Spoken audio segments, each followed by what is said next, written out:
shared with the entire world.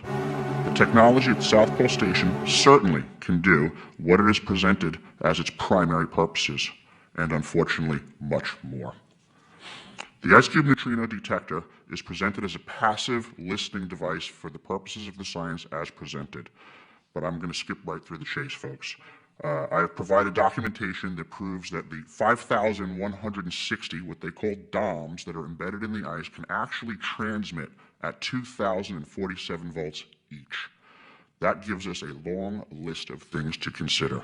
It is effectively a multifaceted directed energy weapons platform that I will list rapidly a few things that it can do.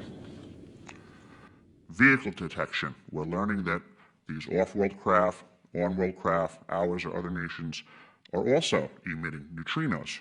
So this makes the South Pole Station effectively an air traffic control station for this new level of equipment that nobody's discussing. In addition to the ability to detect neutrinos and the exotic vehicles, I have provided documentation that shows that this is also a system for faster-than-light communications. In the past, Gary McKinnon has hacked NASA, found the off-world fleet, the list of captains, and it's apparent that if we have faster-than-light vehicles moving throughout the system, we're going to need faster-than-light communications. This is that facility. Unfortunately, I have other bad news. The season that I was there, 2010 to 2011, we converted from construction to operations and maintenance in both the elevated station and the detector array. Unfortunately, when they first fired it up, that was when we had the earthquakes in Christchurch, New Zealand. There's 2 incidental shots before they were able to target it correctly. This is an earthquake-generating device as well. This is the weapons of war that we have to deal with now.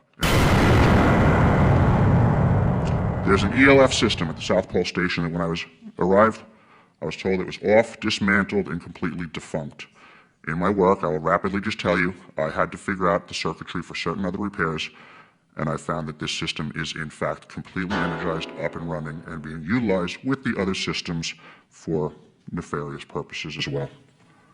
The Atmospheric Research Observatory is in what we call the clean air sector. I witnessed myself a very powerful green laser shooting out of the top of this facility into the cosmos. This, I believe, is a secondary form of long-range communications and/or a defense system.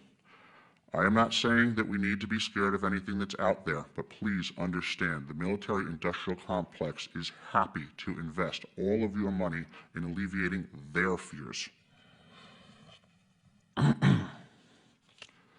A question of power comes into play for all of these facilities that are present.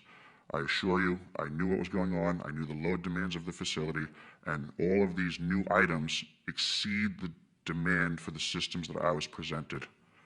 I am doing due diligence and research. I believe there is either a secondary power supply there that is either nuclear, that was there prior to the start of the Antarctic Treaty, which prohibits such things, and or that there is some sort of exotic power supply system there that just is not in the verbiage of the treaty, so it negates the responsibility to the parties involved.